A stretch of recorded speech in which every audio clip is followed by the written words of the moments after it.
Welcome back to Apocalypse and Avocados, the podcast where we unpack millennial chaos with a side of guac and a lot of feelings. I'm Peter, and today we're getting real about mental health, not just here, but everywhere. Because, plot twist, it's not just you, it's not just us, and apparently, it's not just America. From Tokyo to Toronto, Lagos to London, millennials are collectively losing our minds. And honestly, can you blame us? We're diving into the stats, the stigma, the memes, and the coping mechanisms that unite us across continents. Shaun and Carissa are here with me for the group therapy session you didn't know you needed. So grab your comfort snack, put on your emotional support headphones, and let's get messy, memeable, and real because mental health is worth talking about no matter where you are on the map.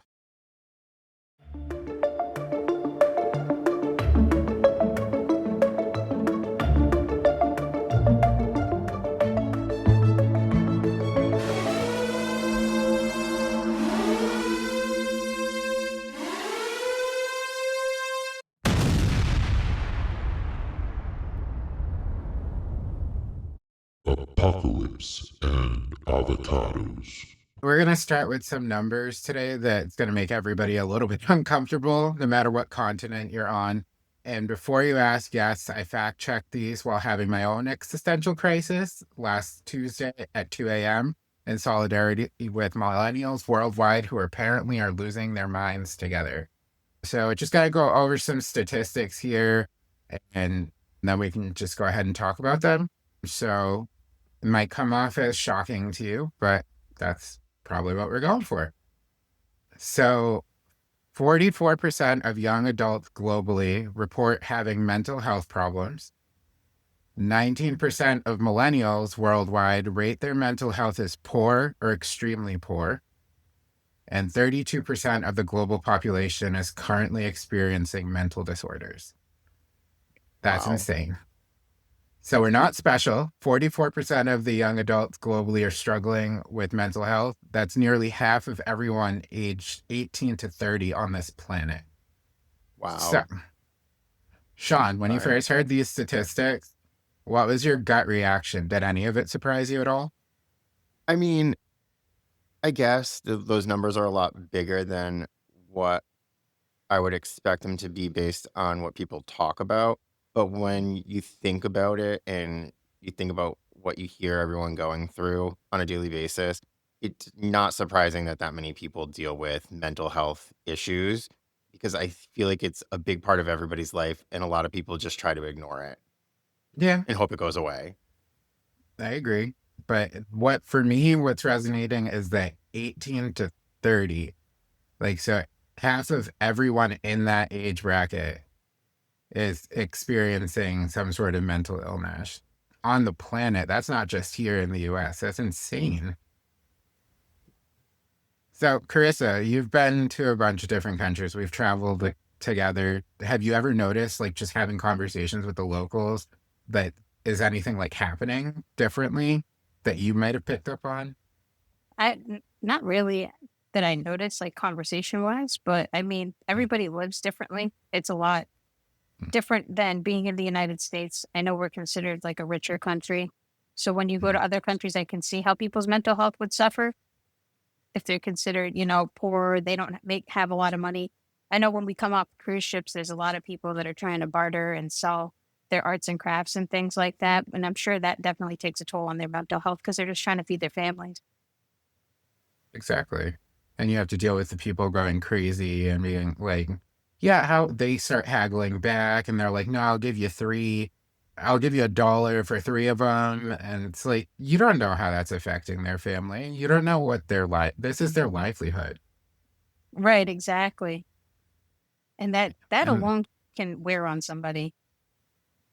Like yeah, you're haggling people, and I'm sure that that's stressful in itself. yeah. Like when we went to Mexico, we were in Mexico on the cruise and we met the little kid who was selling the roses that he had weaved together Yeah. so that he could get $10 so that he could go home to feed his mom. Yeah, I remember that. He was Mhm. using palm leaves to weave roses. It was pretty incredible. Yeah. but it was sad that he was out there. He should have been in school, and people are Yeah. haggling with him. Yeah, that's true. I It's didn't just even think about that. It was a weekday, so yeah, he should have been in school. Yeah, your dad was very upset about that. Yeah. I remember that. yeah. He was a nice kid too. But so dad actually gave him more, and then he could just go home. But yeah, it's nice to know that this is it's not nice, but it's good to know that this is a global issue. It really affects millennials and inadvertently to everybody else. So let's jump across the pond here. So Europe, they call it the silent crisis. So almost half of the under 18-ish in the EU report unmet mental health needs, more than double the adult population. So close to 60% of young Europeans classify their mental health as poor or not great. UK in particular, millennials have the second worst mental well-being globally, ranking 19th out of 20 countries. Oh, Wow. with what, us being the worst? Yeah, Of probably. course. Not Europe. surprising. So as I said before, Europe's calling it the silent crisis, which is very European of them. Understated but terrifying. The UK ranks 19th out of 20 countries for millennial mental health. So Shaun, have you watch a lot of like stuff from overseas? Do you see how they struggle? Do they like, because you see things that are similar? Yeah, definitely. I think mental health is a really big struggle for people all over the world, like you were saying. And not to always bring it back to Drag Race, but this is just like an area that I have information from. There have been two drag queens from the UK that were both on RuPaul's Drag Race UK. The first winner, the Vivian, and a contestant from the second season, Cherry Valentine, who both passed away tragically due to mental health issues. They they unfortunately, one took their life and the other had an overdose due to that, and it's just it can really impact people, especially when it's not talked about, especially when someone doesn't feel like they have the means to get the care that they might need or the help that they may need. So I definitely see it, and I've watched, sitcoms and different TV shows where they talk about mental health. There was the one we watched on, I think, Apple with the people who were insomniacs, but they also Mm-hmm. dealt with, like, the all the anxiety and different things that were stressing them out, and it was a humorous way to look at it, but it still showed you that, like, everybody really does deal with this stuff. It doesn't matter where you are. It's just kind of the nature of being a person these days. Yeah. What do you think, Carissa? Have you seen anything? On TV or just in general? Both. I mean, we're not across the pond right now, so I guess it would be TV or podcasts in general. Have I you think heard about it?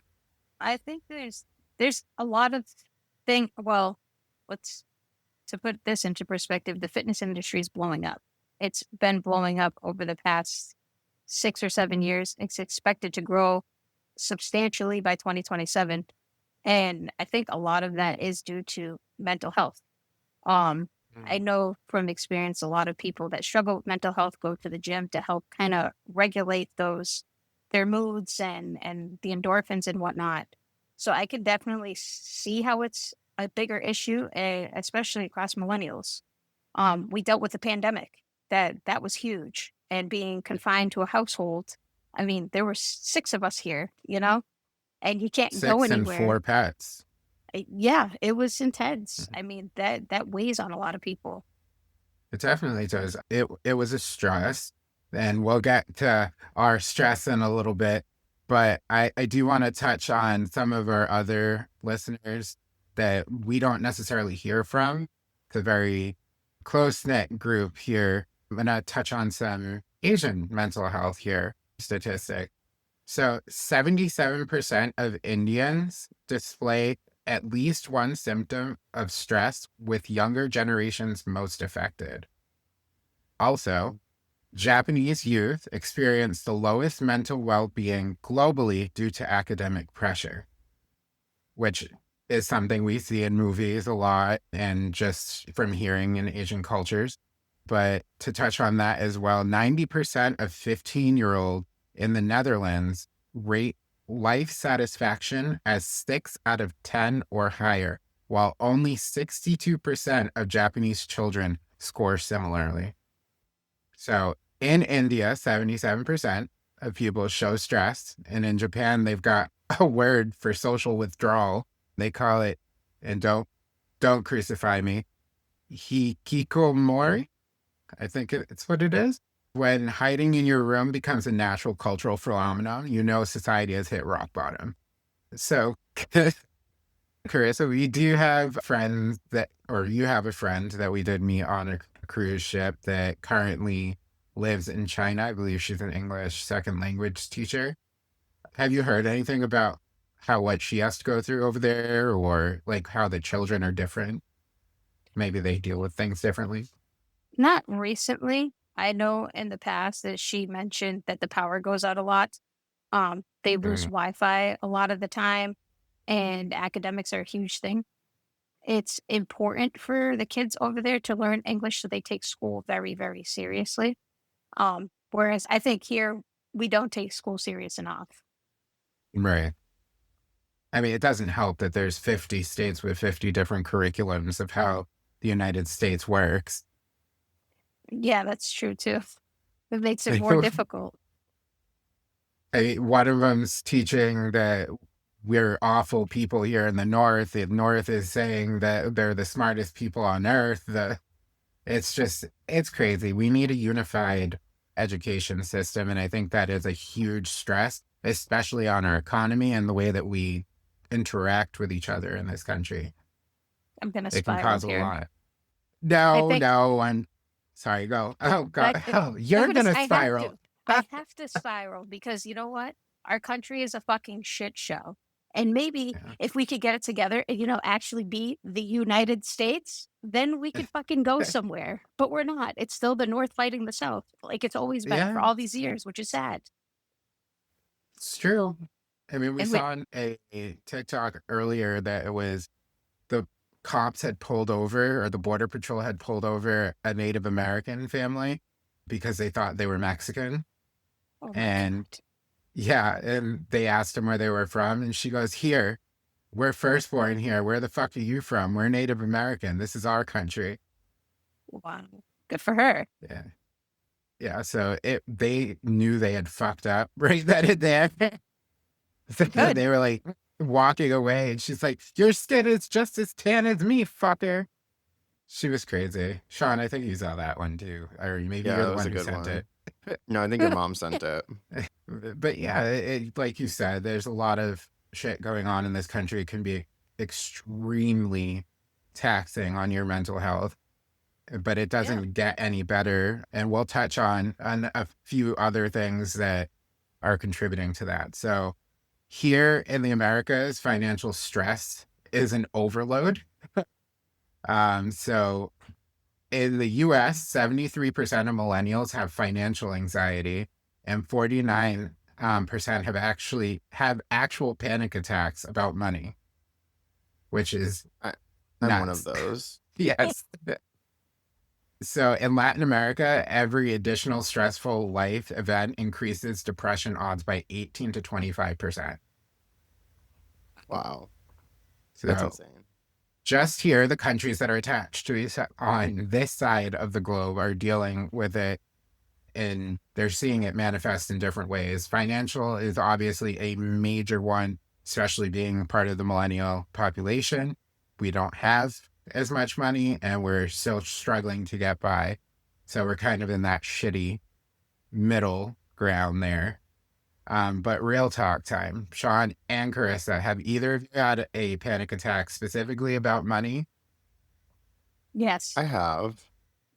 And no judgment, just curious if we're all living in the same nightmare. But how did you deal with that? What actually brought it on? Was it just that you didn't have enough money in your bank account, or was it that you're thinking about like all of the things in life, like potentially buying a house, having a child? Is that where the stress came from?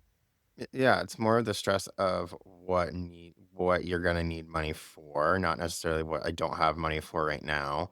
It's like oh, this is expense is coming up, and I know I'll have the money for it, but I also am it's gonna be tight for everything else. Or, there's these events coming up and I'm gonna have to only pick one of them because I'm not gonna have enough for all of it. So then you start it's not just about the money. I think it also has to do with like the FOMO of it, and Mhm. the idea of picking and choosing the wrong thing and not being happy with it, and it's just a shit show. Yeah, How I about I you, agree. Carissa? I agree with Sean completely. I mean, I've been in situations where it's sad. I mean, I had to make ends meet. I wasn't making a lot of money when I first started personal training, and there are days or times when I had to say to myself, "Okay, which bill is more important?" Because right now I can only pay one. So, like you were saying, Sean, you can only pick and choose. Unfortunately, Yeah. I'm in a better financial situation than I was then, but I also can't live alone. It's not affordable. If I were to live alone right now, I'd be making just enough money to just basically pay rent, which sucks. And that's how I was before when I was living in my apartment. I was just barely making ends meet and it was incredibly stressful. And at the time, to deal with it, I was drinking all the time because I was like, oh, well, I got 20 bucks left. Might as well buy a bottle. And that's Yeah, sad. it is sad. I feel like But no one can sorry, go. afford to live alone these days. When we were younger, you used to hear about adults living on their own all the time. People would have one or bedroom apartments, studio apartments, and they would live on their own until they met someone and then they'd move in together. Nowadays, you can't, it's very rare to find someone that lives on their own. Very rare. Most people can not afford that. Yeah, it's a luxury. It Yeah, really absolutely. is. I remember when I moved out to my apartment, I was determined. I just wanted to see if I could do it by myself. Previously, I had been in a relationship for a really long time and I lived with that person, but I'd never lived alone. So I wanted to see if I could do it alone. And I did. And I was successful. I got a lot of financial stress and debt in the meantime because I got tired of just paying bills and having to pick and choose things and just ran up credit cards. Hmm. So It's all it's about self miserable. care. But I was Self care. embarrassed. I was embarrassed about asking mom and dad to move back home because I'm in my 30s. It's like, okay, other 30-year-olds, like you were saying, Sean, when we were kids, were living alone and they were doing fine. And I can't afford to do that. And it kind of makes me sad, but in the same respect, like I'm grateful that mom and dad allow me to live here. Yeah. Not many people have that. And a lot of people, like you said, have to choose between what bill is going to come out this month and which one you can postpone and how much it's going to affect your credit score. Mhm. Because honestly, let's be honest, here in this country, it runs on credit. And if you don't have a decent enough credit score, you really aren't going to be able to afford any luxuries. Right. Yeah, that's true. So, which brings me to the next topic. You guys, obviously, you've already brought it up, but the housing crisis, it's global. So, 72% of young adults are stressed about housing, and 37% of them think they'll never own a home. So, when your life becomes a goal, maybe it becomes maybe can I afford a closet with a window? Your mental health doesn't stand a chance, to be honest. Housing affordability stress is associated with the worst mental health and sustained exposures in studies, which is what you were talking about. Not being Hmm. able to afford to be living out by yourself. So, Shaun, where do you see yourself living in 10 years? And be honest, does that thought kind of stress you out? Yes and no, I guess. I mean, in 10 years, I assume we'll be living in Portugal, but that's also like, I don't know. Yeah. I just assume that's what's gonna happen, so we'll Yeah, see. it's true. That's where we hope, but we'll see what happens. How about you, Carissa? What's the most ridiculous apartment you've seen while house hunting? Like rent wise. Rent, the little shoebox. You can shit and Oh, shave and cook all at the yeah. same time. Ah, I see. Yeah, you can do all of that in one room. Yeah. For for for a small token of $1,800 a month. Yes. Exactly. It's crazy. It is crazy. I know Pretty there was an much. apartment we looked at, Shaun, when we were looking for apartments, and it was a studio, mainly because of the price. We could afford it, and you could literally roll over in your bed and cook an egg on Yeah. the Mhm. stove, and they still wanted to charge you like $1,200. Yeah, it was expensive. That was the one your parents came to with us, and they were like, the cats would hate you if you moved in here. Yeah, that's Right? And the realtor was like, do you like it? Do you want to put an offer in? No. No. We don't want to live here. I'm sorry. I don't I'm want to be sorry to whoever does live there now, but we don't want to live there with 3 cats. Sorry. I don't want to be cooking eggs from my bed. Like, what the fuck? seriously, the tub was only big enough to boil eggs. Like, how the fuck is it gonna shower in that? I remember you talking about this apartment. It was weird. The tub was weird. Yes. And the worst part was it had just been renovated. Why Yeah. didn't you fix the lack of space? Right. Why didn't you get rid of the wash basin? Do something better.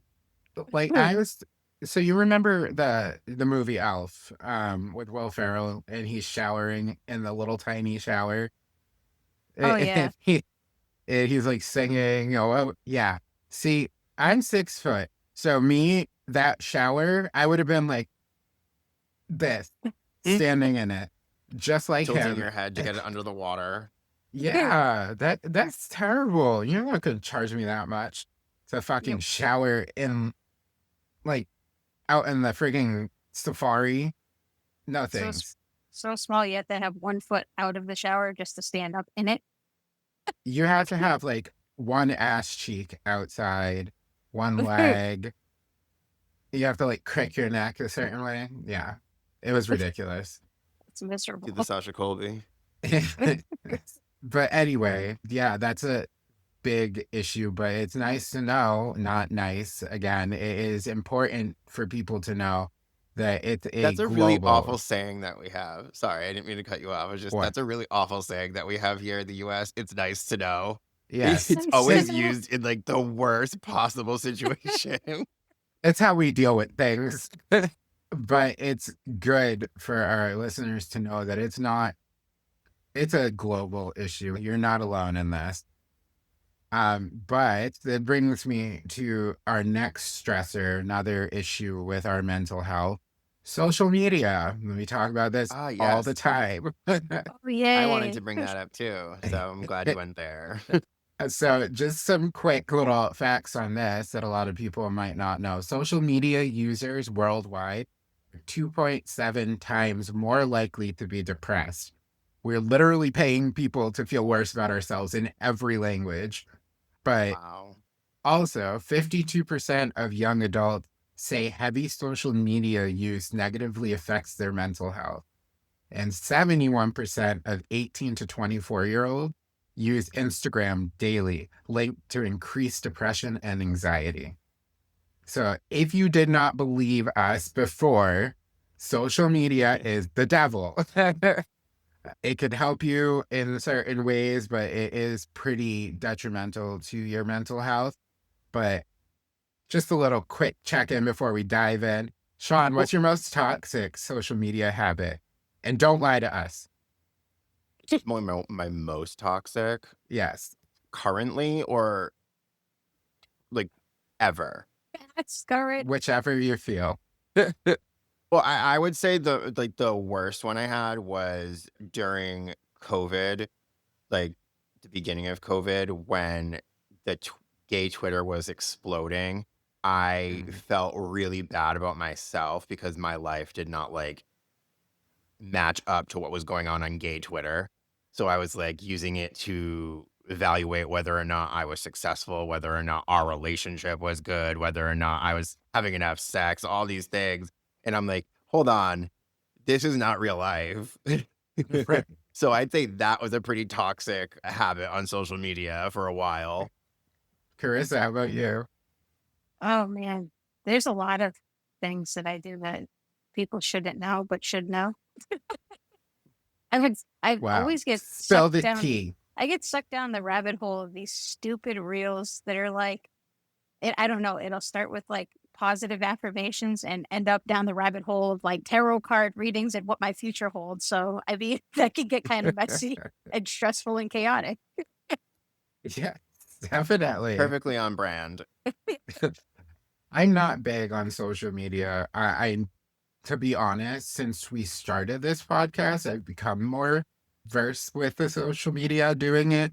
But to be honest, I didn't know how to do pretty much anything. I didn't know anything about like the stickers that you can put on Instagram. I didn't know how to put the fucking music on TikToks or anything like that. I'm still not happy with it. I don't like it. But I understand that this is our way of connecting with all of you out there in the world. But yeah, I do have one more question because this is not my area of expertise. But have either of you unfollowed someone because their post made you feel worse about your life? Yes. Yes, I have. Yeah, absolutely. Because fuck you, I'm going to just call her Cindy. Fuck you, Cindy, for being married and having this nice, beautiful little family that you started in your early 20s. And I'm sitting here fucking single and miserable. Fuck you.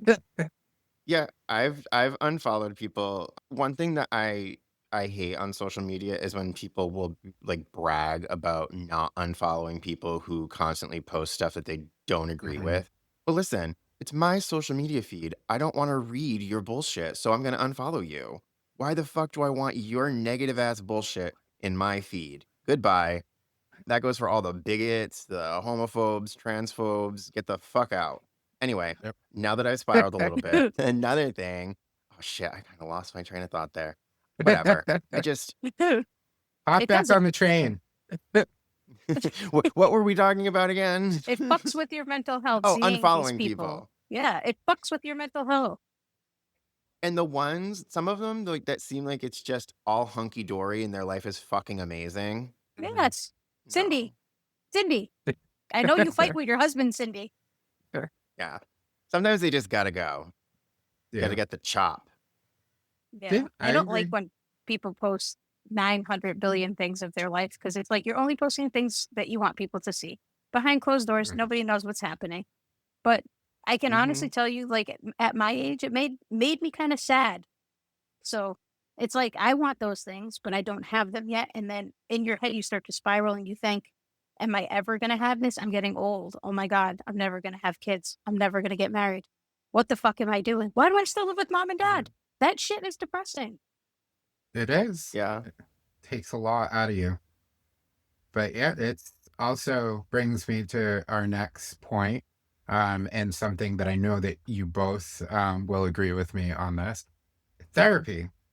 Um, so we're also known, the millennials are known as the therapy generation globally. So 70% of millennials plan to go to therapy in the next year, and 26 plan to stay forever, which honestly feels like the most realistic retirement plan of any of us have, to be honest. But it's nuts to know that more than half of the millennials and Gen Zs worldwide have gone to therapy. I Wow. advocate for it myself.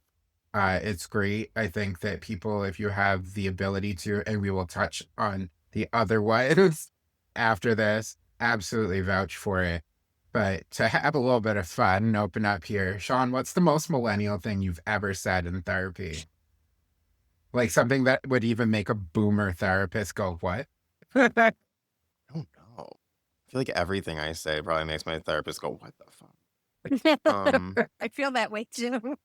But yeah, no, I can't think of anything. I don't know. Put me on the spot right there. I'm sorry. How about you, Carissa? But Oh, go ahead, John. I was gonna say probably that like I hate whenever my coworkers message me and as soon as they do I scream like, "What the fuck do they want now?" Like that's probably pretty millennial of me. I'm sure he was like, "Does this Yeah. kid just not want to work?" No, I do want to work. I just want them to leave me alone so I can do my work. Very true. I think the most millennial thing I have said is I think my cats are too stressed out with me. They don't want to be I around me don't. anymore. We don't have Yeah, I could see children. We only that. have fur children. And they always Or leave me to go up to Shaun's office. or it could another millennial thing I said was that sometimes my dog makes me hate myself because he won't listen, and then I'll yell, and then I'll feel really bad for yelling at him, and then I'll hate myself. Yes. And the therapist, he did laugh a bit at that one. What about you, God. Chris? My life is just messy. I can't even say that this is like a millennial thing, but maybe it is. It's I was dating a married woman at one point, and I had to tell my therapist, yeah, she broke up with me. I'm heartbroken. I'm depressed. And I swore that she was judging me through the fucking screen. I was like, this is the most miserable thing I have to share with you, but this is why I'm upset. No, it's pretty millennial. We actually feel like everyone's judging us. It's a big thing about our generation. It's not that necessarily that we care that they're judging us. It's just we're always stressing about it in our mind. So that also plays a big thing in our mental health as well. And overthinking. Overthinking Hmm. is the fucking devil. And you start to overthink even more when you're on social media, spiraling, going through reels. Yeah. But listen, our brains are like having 40 browser tabs open all at the same time. Half of them aren't working. There's music playing from somewhere. You don't know where the hell that's coming from.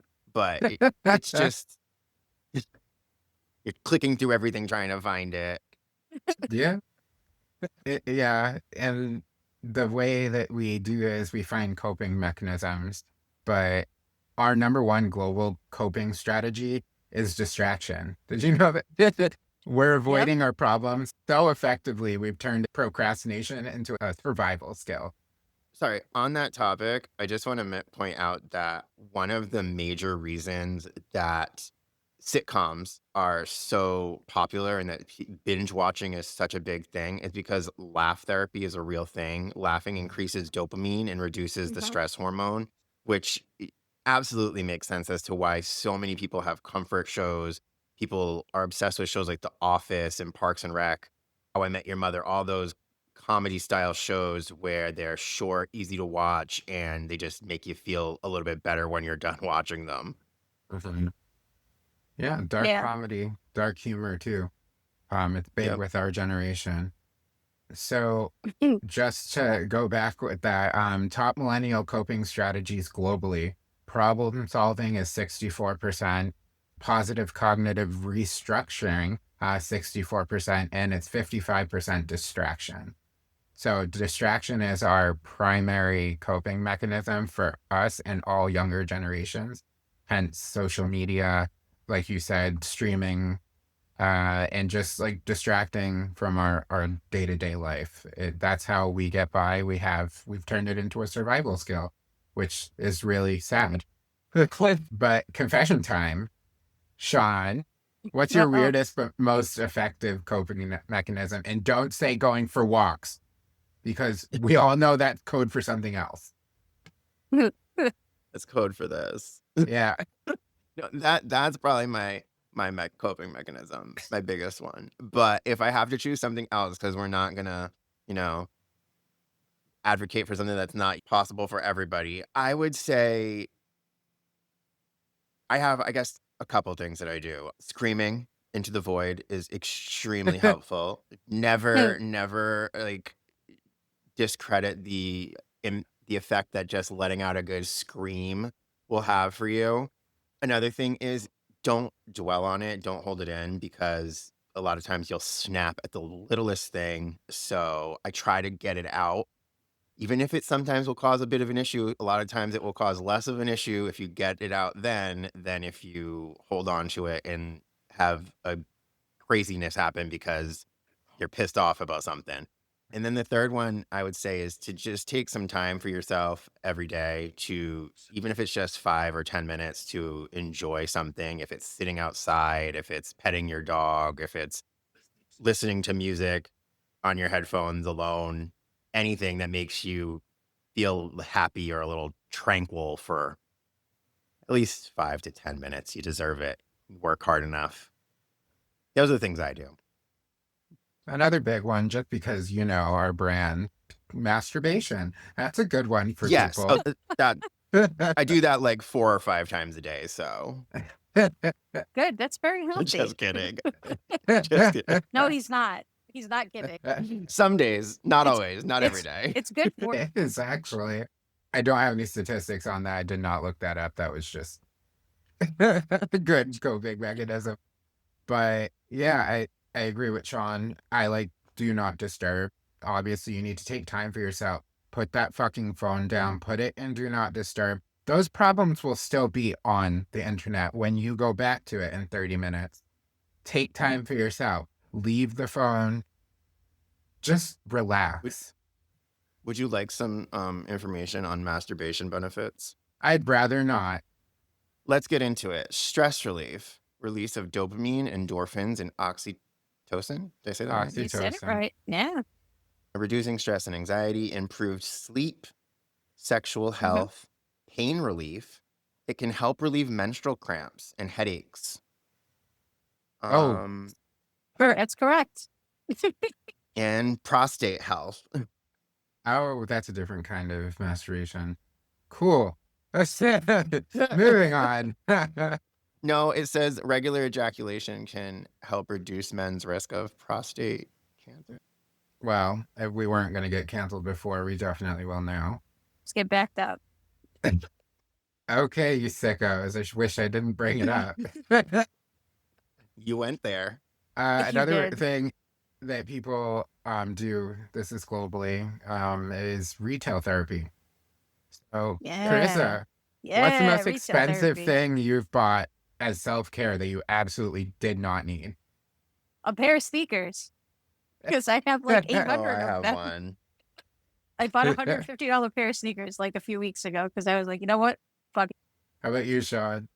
Ooh, probably tickets to a drag show that I did not need to go to, but I bought the tickets anyway and bought more than I needed. I cannot tell you how many times we've missed drag shows because I bought the tickets and we couldn't actually go, and then there was nothing to do with them. Shaun loves tickets, everybody. So I'm gonna go with that. I love tickets. He does. If you ever want to get him a gift, buy him tickets. Even if I can't go, I'll love them. He loves tickets, and he loves to get all of those little brochures from the hotel for all the stuff to do. I love how you tried to pawn those brochures off on me when we went on the last cruise that I took from the hotel in Florida. Like this. And then, yeah, see, there they are. And I made sure that he got them back. So we have a few more things to get through. Fucking psychotic people. Listen, you wanted to do this with us. No one knows why.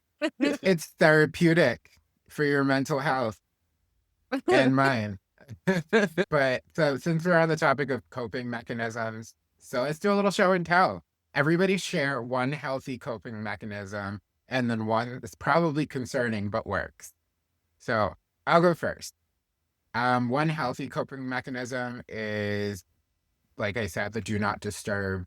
Put that on your phone, relax, take some time for you, maybe light a fucking candle. If you feel like you need that, do it. Don't burn your fucking apartment down. If you have one. An unhealthy, but it works, is drinking. I like alcohol.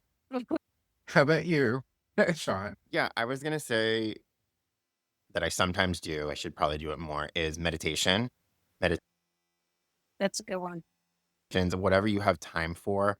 And there's a lot of guides for them too. You can find them on YouTube. You can find some apps that have them. Some of sponsors, so I'm not trying to do that here, but just in case anybody wants to use it, I like that one. And they come with all different short ones. They can be really helpful in different situations. Up in the morning, sometimes they're really great for that as well. So it's a healthy one. And I want to also make it a point that even if you don't think you can do meditation, because I never thought I could, try it. And try it a few times, because sometimes the first one or two, it still feels weird. But then after you've done it like 3-4 times, you're like, oh, this feels good now. Like, And then for I was going to say, like yeah, sex, exactly, basically. exactly. Sorry. And Don't No, worry, we're you're not fine. related or anything. And then in unhealthy one, but it works. I was gonna say drinking too, but I can't think of anything. An unhealthy one? S An unhealthy one that works, I guess, like, drinking is the only thing I can think of off the top of my head. Emotional eating. Mm, It's Oh, that's a unhealthy, good but one. That's a good one. yeah. but it does work. How Sometimes I about eat you, my Carissa? feelings. Well, Me too, I do it constantly. I have to say the gym, but the gym isn't always like the best thing for me because sometimes when I'm like in my feelings or depressed or emotional, I don't want to fucking go there. I'm Yeah. like, ugh, I don't want to lift up this stupid heavy shit and do this. I'm sick and tired of this. I mean, yes, it's good for you, but it doesn't always help, especially when you're in that environment all the time. So Mhm. it's both good and bad, I guess. I mean, unhealthy? Yeah. Don't hold Hmm, back now. really unhealthy. Yeah, emotional eating is another one. That's one. I used to drink to cope. That was Mm. unhealthy. I don't do that anymore. So usually I just escape the house. I hide. Go for a ride. Yeah, I go for a ride. I turn off my location because our dad is a fucking psychopath and needs to know where we are at all fucking times. Mhm. Why did you go over here?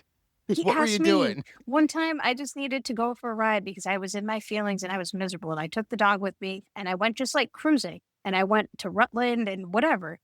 And he calls me and he goes, "Why are you in Rutland for? What are you doing? Where are you taking my dog?"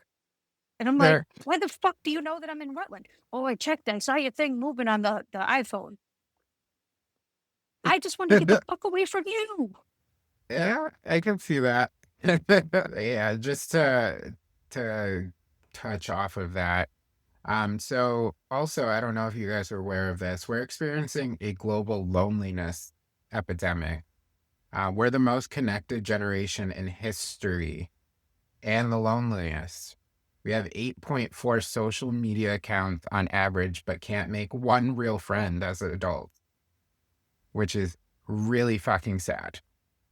But I have heard that the real life friends versus the online friends thing is a real issue for millennials and Gen Z alike.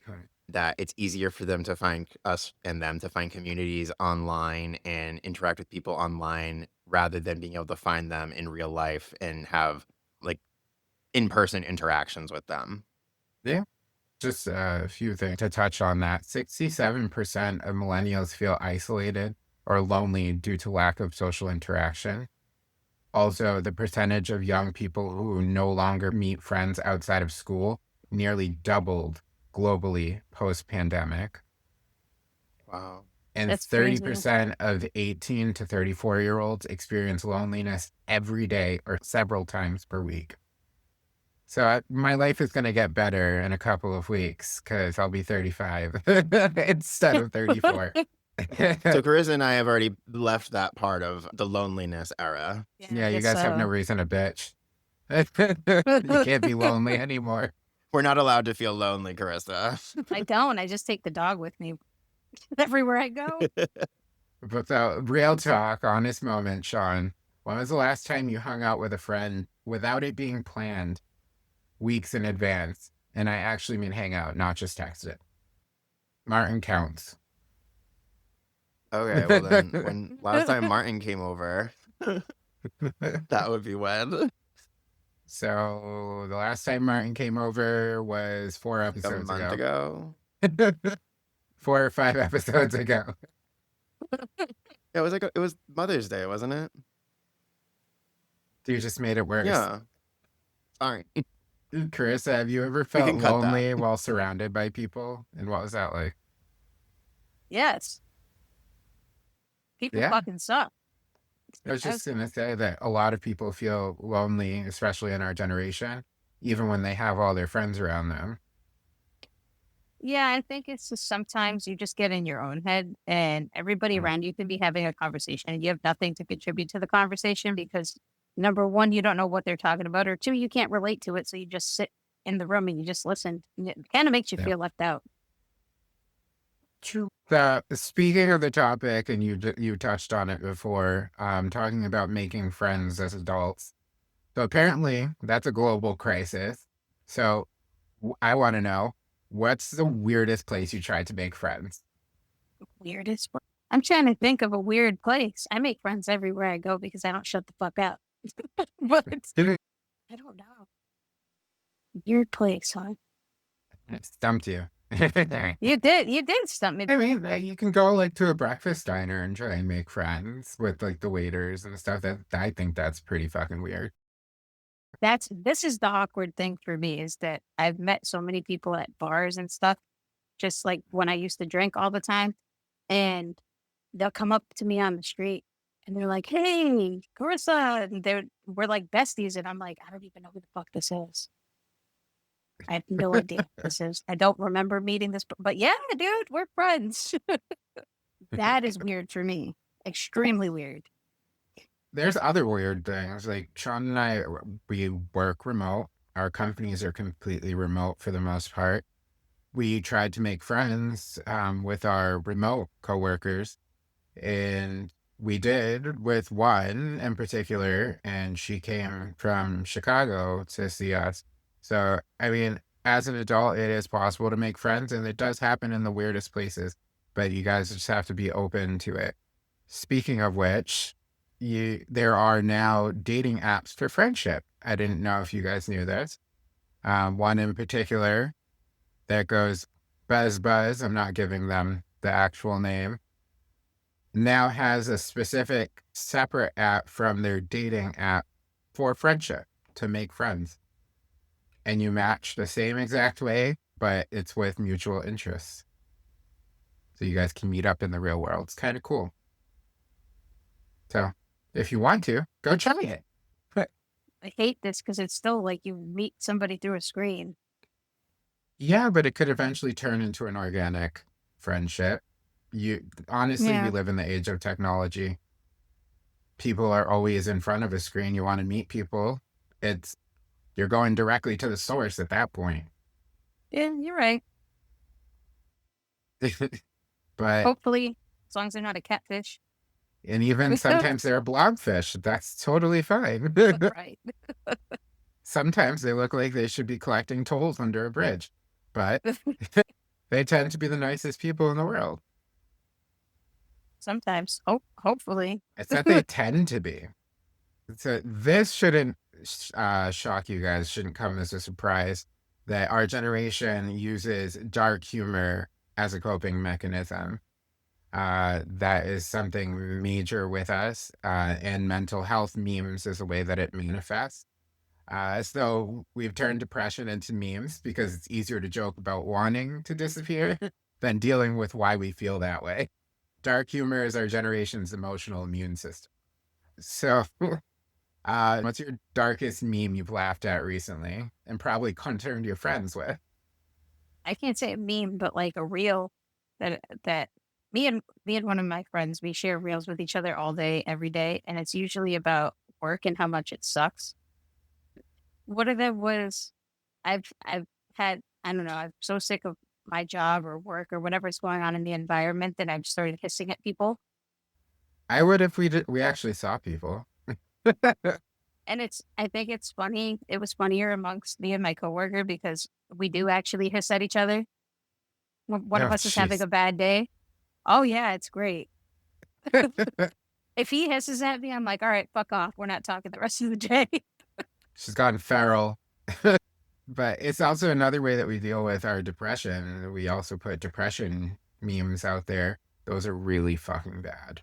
But those are just a coping mechanism. I honestly don't like to look at those. Somebody being clinically depressed, it really does. It triggers a lot of people, myself included. So I don't like to look at those. But it is a way that people are coping, is making memes about being sad because nothing helps people bond more than honestly trauma. Um, Hmm. but anyway, now that I went on my little therapy tangent. So another thing I wanted to talk about was the evidence of what therapy does worldwide for people.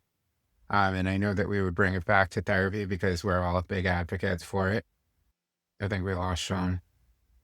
There he is. Welcome back. It was a long Thanks. stint away. Yeah, I don't know what happened. It didn't want me to share my meme with you guys. I guess, yeah, I got really depressed really fast. Don't do It's all the that. So price of eggs. Don't do that. Don't look. it's two pictures of a cat. One of them is like a long-haired cat, and they're soaking wet, and they have this crazy face on, and it says, "My mental health when I'm alone." And then the other one is this, like, cute little orange and white cat with, like, a teddy bear hat on, and it's all, like, looking content and warm. It says, "My mental health when I'm at therapy." And that's pretty accurate Yeah, to me. So, yeah, that one made me say, "Same." Yeah. it's cute. I'll have to share it on our social media so everyone can see it. I like it. Yes. But yeah, just talk about that on another form of therapy, obviously, is going down, sitting with your therapist. But here's what works everywhere: therapy, community, and accepting that sometimes life sucks. 87% of people improve with therapy globally. So not that they just are going to go one time and they feel better. They actually improve. Their life gets better. Community support reduces burnout by 62% across all cultures. And emotional acceptance leads to better psychological outcomes universally. So, Carissa, if you could give Uh-oh. one piece of mental health advice to your younger self, what would it be? You start therapy a lot earlier than you did. You pushed it off for so many years that you fucked yourself up into your 30s, dude. But, I'm recovering now. So, yeah, I wish I had started therapy a lot sooner. Agreed. Shaun, what's one thing that actually improved your mental health? Not something Instagram told you would work, but something that genuinely helped. I would say not so much the app that I use to help me do this, but like getting a morning routine and feeling like I'm actually doing certain things that take care of myself. I know when you're dealing with mental health issues, it can feel tough to get out of bed, to change your clothes, take a shower, brush your teeth, those kinds of things. And just having a routine of doing those, like just getting up every day and stretching, brushing your teeth, taking a shower, washing your face, those types of things can just make you feel a lot better. So I'd say that when I was dealing with a lot of depression after we lost our cat, that was one of the things that got me to be able to keep going, was that I gave myself those routines in the morning or at night, and it helped me feel like a real living person again, not like a shell. I agree. But just to get into this last thing, this is going to be our final real talk round here. So we're each going to share one mental health strategy that actually works, but isn't aesthetic enough for social media. You ready? Right? Shaun, Shaun, what's your unglamorous but effective mental health tip? Unglamorous but effective. Crying in the shower. Yeah, it helps. It's therapy. Carissa, what about you? What works but isn't Instagram worthy? For rolling up all the windows in your car and just screaming at the top of your lungs. And letting the drivers next to you fucking see you. 'Cause you look like a psychopath, but it feels great. Yeah. For me, since we don't ever eat sugar in the house, getting a fucking donut and just like getting all the chocolate all over your face. Yeah. That's like the best thing. You're not enjoying a donut unless it's making you messy.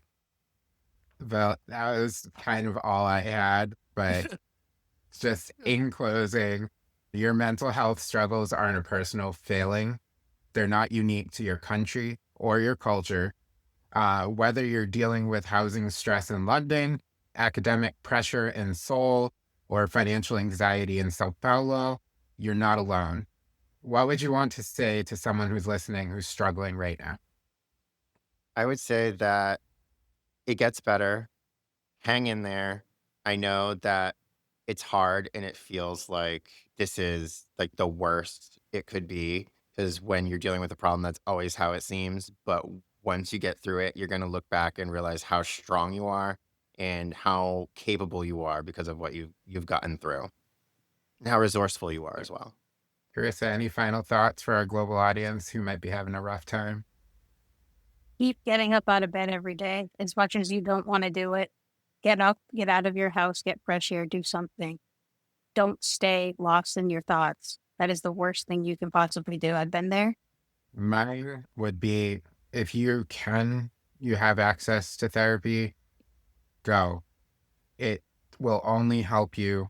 Talking to someone definitely helps, and talking to someone that you don't necessarily know might help more than talking to your friends. They know you, they know what's going to make you feel better, to tell you, and hearing what you want to hear isn't necessarily going to help you get better or fix your life or essentially motivate you to do better. So I would say, if you have access to a therapist, go, because talking with somebody that doesn't judge you, at least to your face, that is definitely beneficial. Because let's be honest, they're definitely judging you. They're writing stuff down about you. Yeah. For real. I know by the looks that she gives me when I talk that she's judging me. But you It's know only what? human. She helps and she gets paid to judge me. So, I mean, I'll take it. So my assignment to our listeners, my challenge is for you to text one person this week and ask how they're really doing. Not how are you really doing? Mental health is global, but healing happens one conversation at a time. So that's been our spiral for Apocalypse and Avocados this week. We hope that this was helpful, fun for you. Join us this week. We will have a few mini episodes going out, so you don't want to miss those. They have some pretty important news. That was fun, and we'll see you next time. Oh, and remember, petting a dog for 10 minutes can reduce cortisol levels. Just make sure the dog doesn't bite. Yes. Yes. So we'll see you next time. Bye.